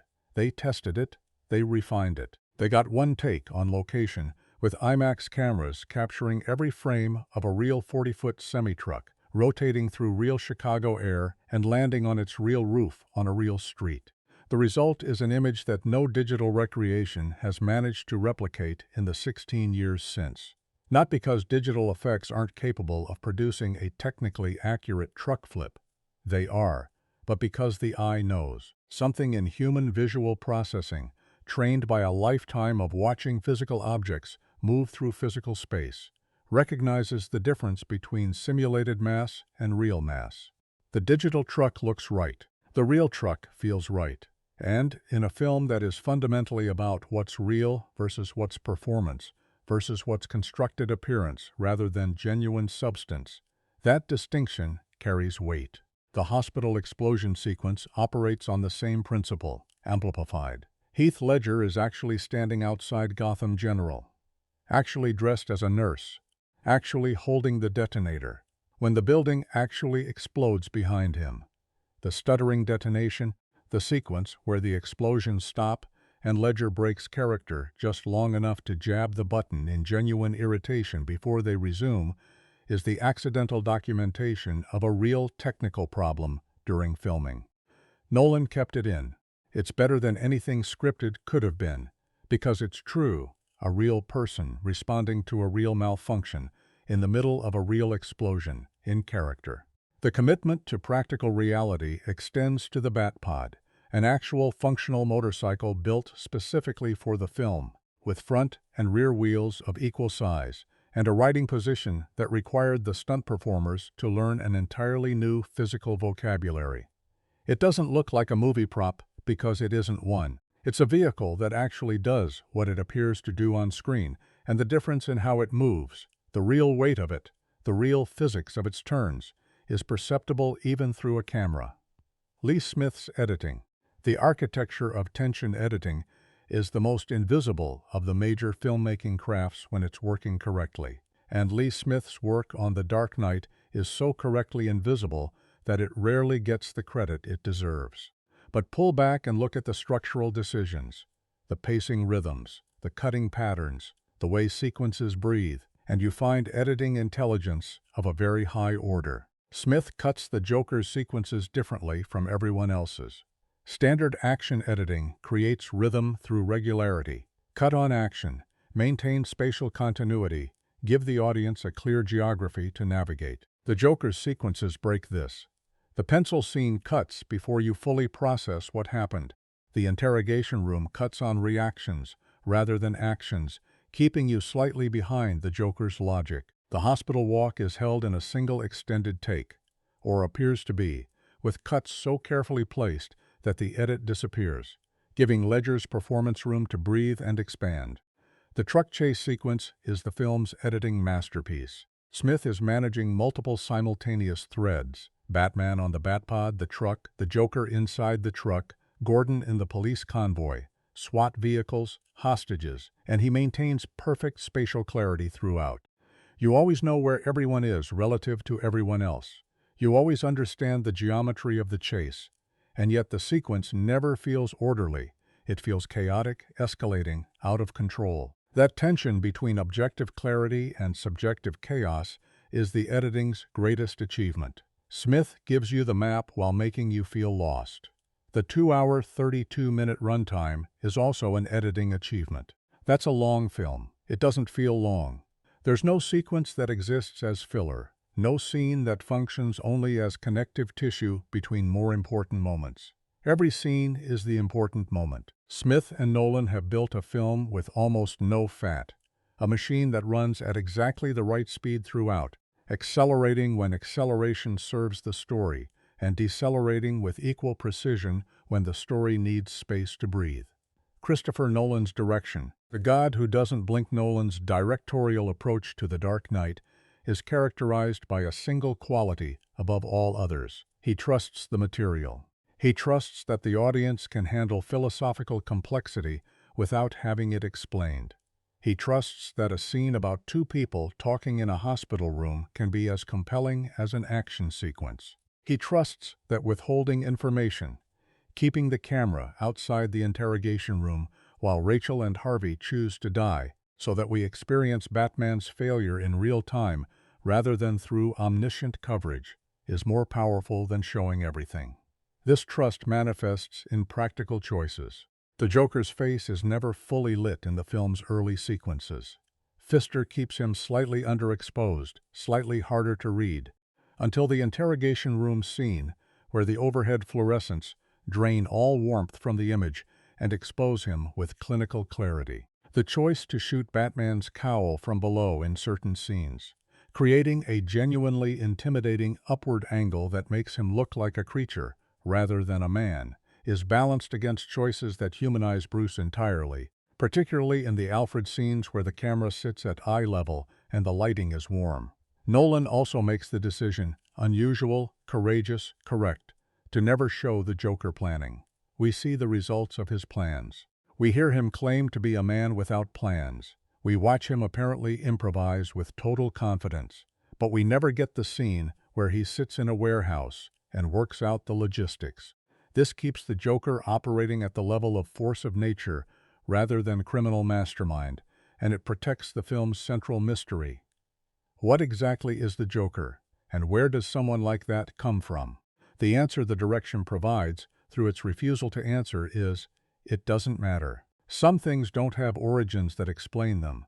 Some things simply exist, fully formed, and what matters isn't the origin, but the response. That's not just direction. That's philosophy, delivered through a camera angle. Here's a question that sounds simple until you actually try to answer it. What is The Dark Knight about? Not what happens in it, what it's about. The thing underneath the truck flips, and the clown makeup, and the burning hospital. The idea the film is turning over and examining from every angle across its 2.5 hours. Most people ask this question will say something like, it's about the battle between order and chaos. That's true, but it's incomplete. The way saying Hamlet is about a prince who can't make decisions is true but incomplete. It identifies the surface without reaching the interior. The Dark Knight is operating on at least 5 distinct thematic registers simultaneously, and the miracle of the film is that these registers don't compete or interfere with each other. They harmonize, each one enriching the others, creating a thematic depth that rewards repeated engagement in a way that almost no blockbuster film ever achieves. Let's go underneath the surface. The chaos and order binary, and why it's a false one. The obvious reading of The Dark Knight positions Batman as order and the Joker as chaos, locked in eternal opposition. It's a reading the film actively encourages in its early sequences. The Joker explicitly articulates this framing himself, calling himself an agent of chaos in the interrogation room, contrasting himself with schemers and planners. But here's what the film is actually arguing. The order chaos binary is the Joker's framing, not the film's. And accepting the Joker's framing is exactly what the Joker wants everyone to do, because within his framing, he wins by definition. If civilization is just order imposed on underlying chaos, then anything that disrupts the order proves the chaos was always there, which proves the Joker's thesis, which makes the Joker right. Nolan refuses this. The film's actual argument is more nuanced and more difficult. Order and chaos are not opposites. They are codependent. Batman's existence requires criminality to oppose. The Joker's existence requires social order to violate. Each defines and sustains the other. This is what the Joker means when he tells Batman, "You complete me." He's not being flirtatious. He's making a philosophical observation about the structural relationship between the two of them that the film has been building toward since the opening frame. The ferry sequence is where this argument becomes explicit. The Joker has constructed what he believes is a proof of his thesis. Put civilians and criminals in the same impossible situation and watch them reveal their underlying identities as chaos agents. But the ferry sequence doesn't prove his thesis. It disproves it. The businessman who can't press the button and the convict who throws the detonator away aren't acting from order or from chaos. They're acting from something the Joker's binary doesn't account for: conscience. Individual moral choice, made outside institutional frameworks, outside self-interest calculations, outside the order-chaos binary entirely. The Joker's philosophy fails not because Batman defeats it, but because ordinary people refuse to inhabit it. That's a more hopeful and more interesting conclusion than a simple good versus evil resolution would produce. The noble lie. Plato in Gotham and the Republic. Plato proposes that a well-functioning society requires what he calls the noble lie, a myth, consciously constructed and maintained by the city's guardians, that holds the social fabric together in ways that pure truth cannot. The myth might be false in its particulars, but its social function, the stability, the shared belief, the civic unity it produces, is real and necessary. Batman's decision to take responsibility for Harvey Dent's murders is the film's direct engagement with Plato's argument. The truth that Gotham's White Knight became a murderer before dying in a fall would destroy the fragile hope that Harvey's prosecutions built. It would validate the Joker's thesis. It would tell Gotham that its best people are always vulnerable to corruption, that the system always eats its heroes, that optimism is always punished. The lie that Batman killed those people, that Harvey died a hero, that the symbol of the White Knight endures, preserves something the city needs to survive. It gives Gotham a foundation to build on. It makes Harvey's prosecution stick, keeps the criminals in prison, sustains the progress that Harvey actually achieved before his fall. But the Dark Knight doesn't endorse the noble lie unconditionally. It presents it as a genuine moral dilemma with real costs. Bruce Wayne pays those costs personally.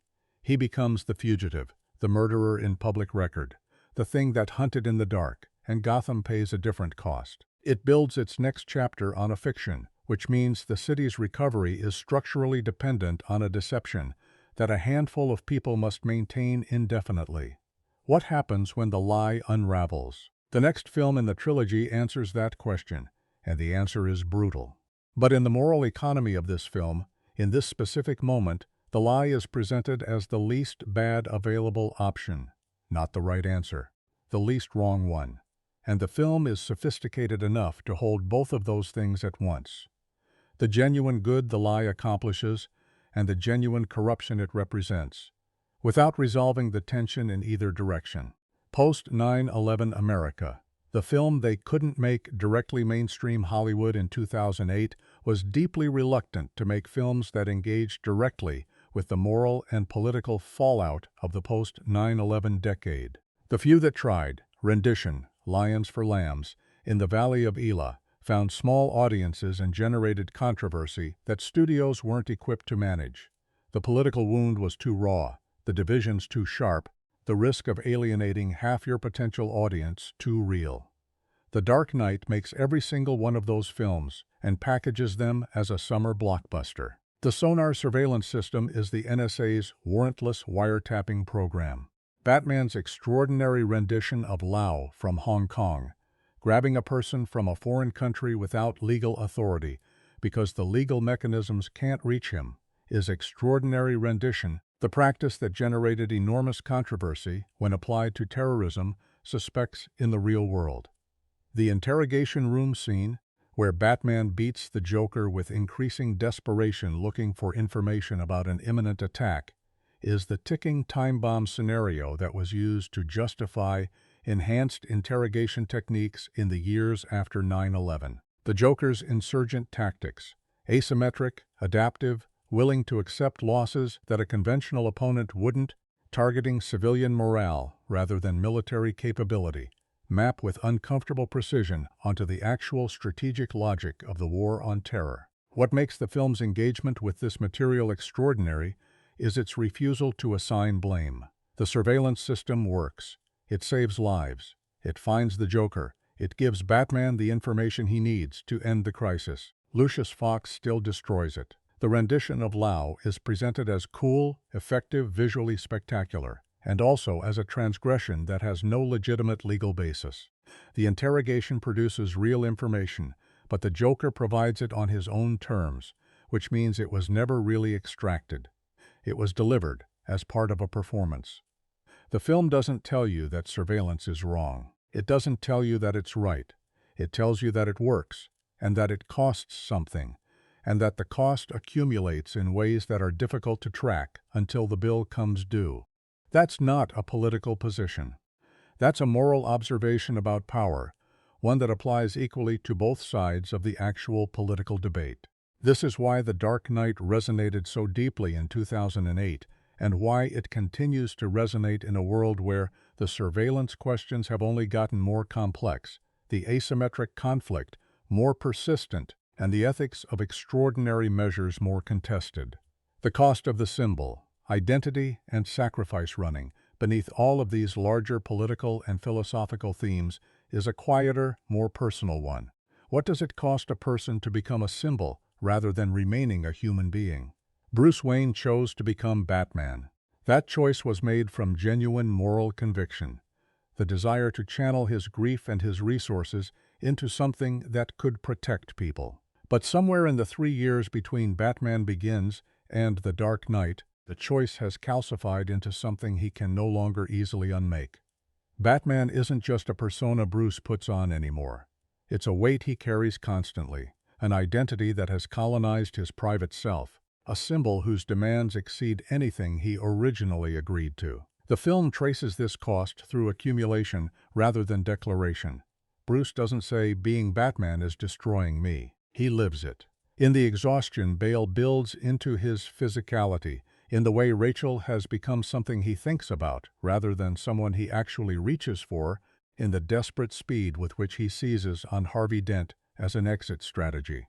The hope that Harvey represents isn't just civic, it's personal. If the symbol can be transferred, if Gotham can believe in Harvey Dent instead of Batman, then Bruce Wayne can have his life back. The Joker's campaign systematically eliminates every version of that hope. Rachel gone, Harvey corrupted, the city's faith in legitimate institutions shaken to its foundations. By the time Bruce makes the decision to take the blame for Harvey's murders, he's not sacrificing something he still has. He's giving up something that was already gone, the possibility of life after Batman, in order to make the sacrifice mean something. This is the film's darkest thematic movement, and it's the one most likely to be missed in the dazzle of the spectacle around it. The Dark Knight is, at its emotional core, a story about a man choosing to disappear into his own symbol, choosing to become, completely and permanently, something larger than himself, at the cost of himself. Alfred understands this, his warning, that Bruce is alone in carrying this, that the people of Gotham will never know what he's done for them, isn't a comfort. It's a eulogy for the person Bruce Wayne was before the decision, spoken while Bruce is still alive to hear it. Moral philosophy under pressure. The consequentialist trap The Dark Knight is, among its other qualities, one of the most rigorous dramatizations of consequentialist ethics ever produced for a mainstream audience. And it's rigorous precisely because it doesn't let consequentialism win cleanly. The consequentialist position, that the morality of an action is determined by its outcomes, appears throughout the film as a temptation. Batman can save more lives if he builds the surveillance system, so he builds it. Batman can catch the Joker more quickly if he ignores jurisdictional limits in Hong Kong, so he ignores them. The people on the civilian ferry can survive if they blow up the prison ferry, so they should blow it up. Harvey Dent's legacy can be preserved if Batman takes the blame for his murders, so Batman takes the blame. Each of these consequentialist calculations produces a real good, but the film tracks what they cost. The surveillance system, once built, can't be unbuilt, only destroyed, which requires Lucius Fox to threaten resignation to guarantee it happens. The Hong Kong rendition establishes that Batman's reach is unlimited, which makes him something more frightening than a hero. The ferry passengers who don't blow up the other boat preserve their own moral integrity, but they do it knowing that the Joker might kill them all anyway, which means their choice carries genuine risk, not just theatrical sacrifice. And the decision to blame Batman for Harvey's murders, the film's culminating consequentialist act, preserves Gotham's hope while destroying the legitimacy of Batman's entire moral project. Batman has always operated outside the law. The law has always tolerated it because Batman was seen as essentially good, essentially directed toward the right outcomes. Once Batman is officially a murderer, the tolerance disappears, and the lie that preserves it requires Batman to stop operating, to go underground, to become genuinely fugitive rather than merely extra-legal. The consequence of the consequentialist decision is that Batman can't exist anymore as a public force for good. The calculus worked in the short term. The long-term cost is the retirement of the symbol. This is the film refusing to let consequentialism be the easy answer. Every decision made on outcome-based logic in The Dark Knight produces both the intended good and an unintended cost that the decision-maker didn't fully account for. The film isn't arguing against consequentialist reasoning.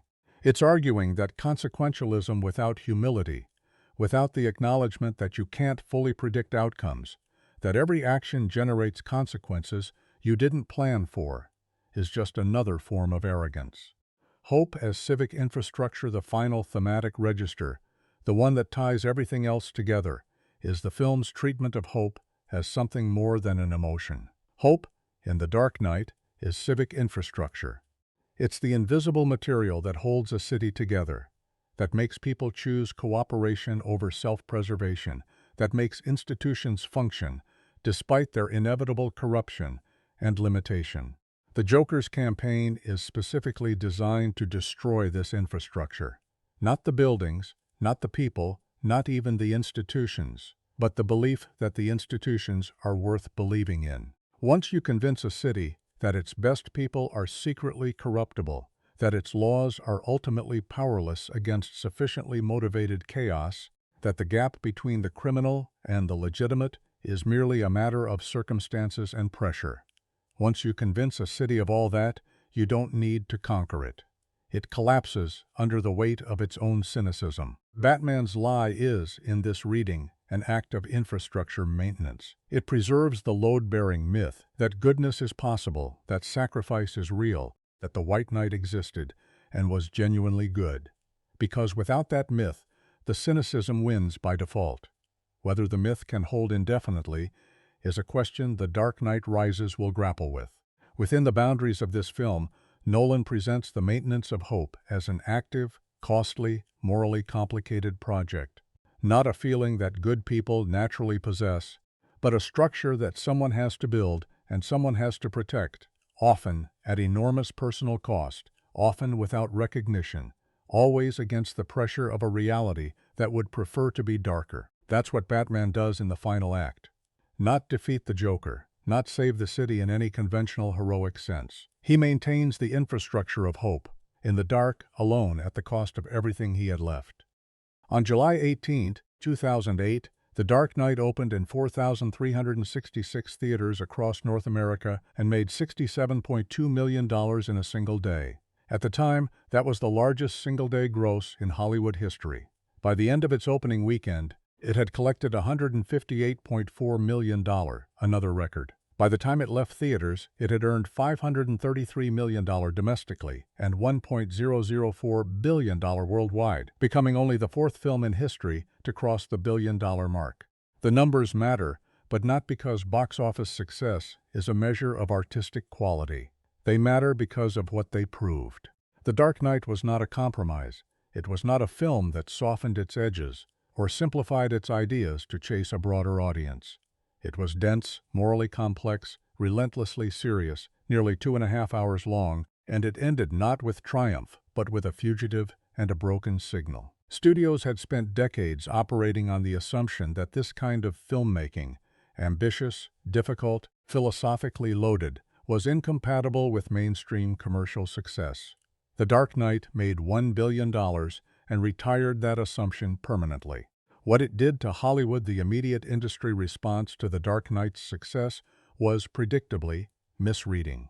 Studios looked at the numbers and concluded that the lesson was, make superhero films darker. What followed was a decade of grimdark blockbusters. Films that aped the visual tone and the serious effect of The Dark Knight, without understanding that the darkness was never the point. The darkness was a consequence of the film's commitment to genuine moral complexity, not a style choice applied to generate the impression of depth. You can't reverse engineer The Dark Knight by removing the color grading and adding a Hans Zimmer-adjacent score. You'd need to start with the screenplay, and the screenplay is the hardest part. The more sophisticated lesson, the one that took longer to absorb, was about the relationship between genre and seriousness. The Dark Knight demonstrated that a superhero film could operate as genuine cinema, could be discussed in the same breath as canonical dramatic works, could generate the kind of critical and cultural engagement usually reserved for films that take themselves seriously in ways that popular entertainment is not supposed to. This opened a conversation about prestige and popular art that is still ongoing, that animated the discourse around the MCU's ambitions and limitations, and that eventually produced films like Logan, 2017, and Joker, 2019. Films that explicitly cited The Dark Knight as proof that the genre could support serious dramatic weight. Christopher Nolan himself became a different kind of filmmaker after The Dark Knight. He had always been talented and ambitious, but The Dark Knight gave him something rarer: leverage. The ability to make whatever he wanted at scale without the creative compromises that studios typically extract as the price of large budgets. Inception, Interstellar, Dunkirk, Tenet, Oppenheimer, every subsequent Nolan film was made in a climate shaped by The Dark Knight's commercial and critical success. He became the rare filmmaker who could operate at blockbuster scale with genuine auteur freedom, and the entire landscape of ambitious studio filmmaking is different because of it. The Academy Award that changed everything. Heath Ledger died on January 22, 2008, 6 months before The Dark Knight opened. He was 28 years old. The cause was an accidental overdose of prescription medications. The posthumous Academy Award for Best Supporting Actor, awarded at the 81st Academy Awards in February 2009, was the first posthumous acting Oscar since Peter Finch won Best Actor for Network in 1977. Ledger's family, his parents and sister, accepted the award on his behalf, and the moment had a weight that transcended the ceremony's usual self-congratulation. But the significance of the Oscar wasn't primarily about grief or tribute. It was about what the Academy's recognition meant for the genre. Superhero films had not been taken seriously as acting showcases.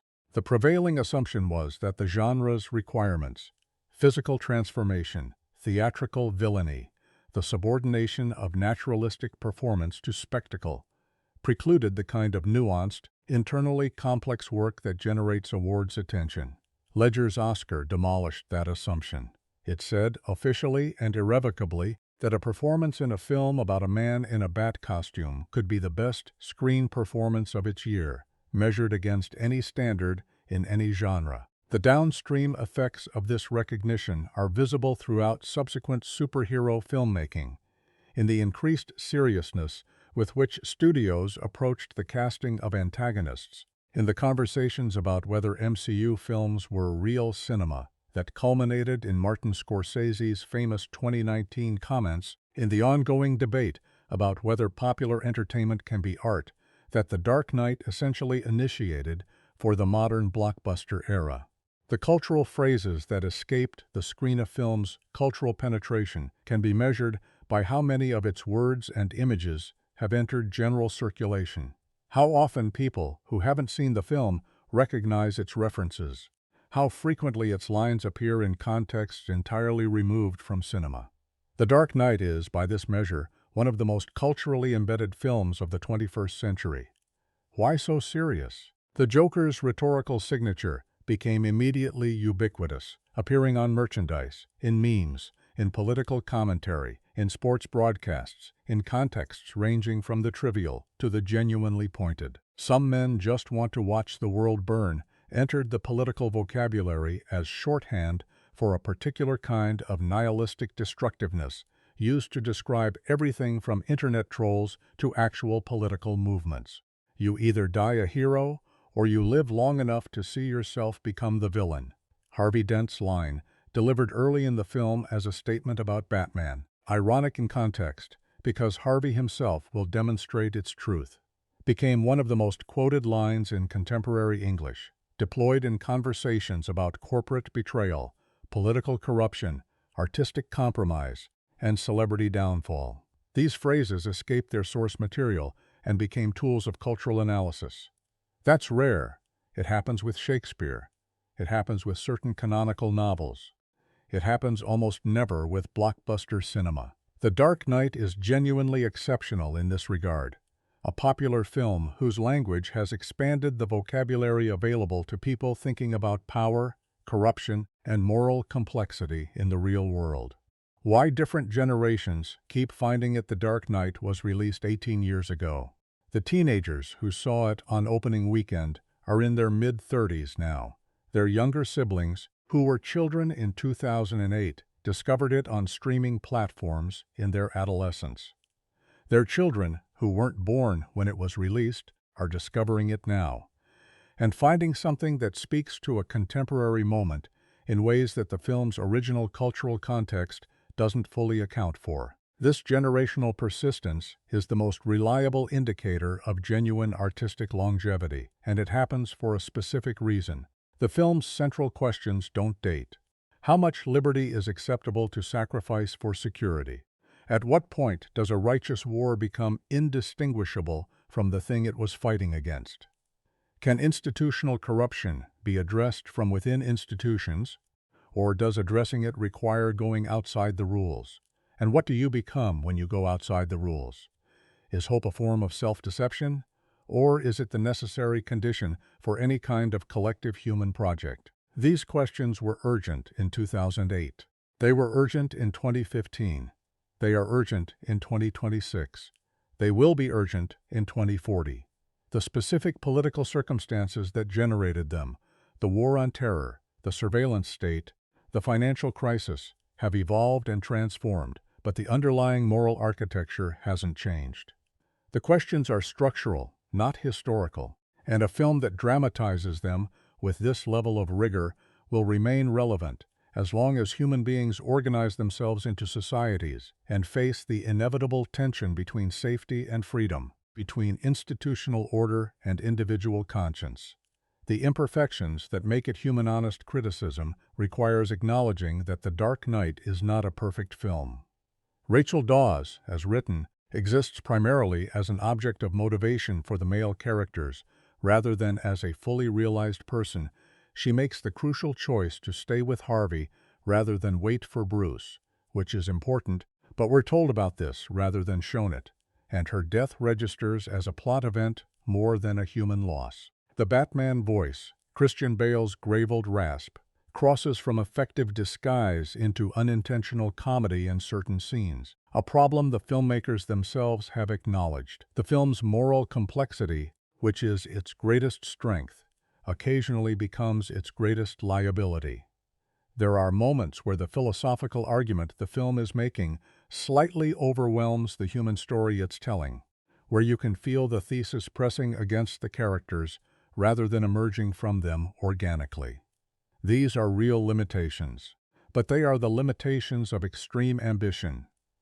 The imperfections that appear when a film attempts more than it can completely deliver, which is a far more interesting failure mode than the smooth, competent emptiness of films that attempt less than they could.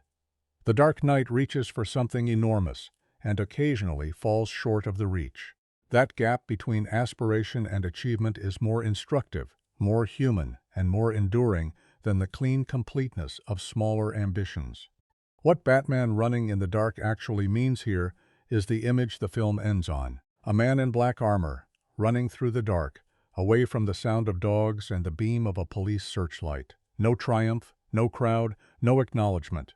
The city he saved doesn't know he saved it. The people he protected think he's a murderer. The signal that used to summon him has been smashed. He is, in every external sense, finished, defeated, disgraced, alone. And yet, he keeps running. That's the detail. He doesn't stop. He doesn't turn to face the dogs, or surrender to the searchlight, or collapse under the weight of what the night has cost him. He runs, which means he's still choosing, still acting, still moving in a direction, even if that direction is away from everything he built. There's a reading of this ending that sees it as pure defeat, the Joker's final victory, the hero-driven underground, the city living on a lie, the symbol destroyed. That reading is available. The film supports it. But there's another reading, and it's the one that explains why The Dark Knight endures the way it does.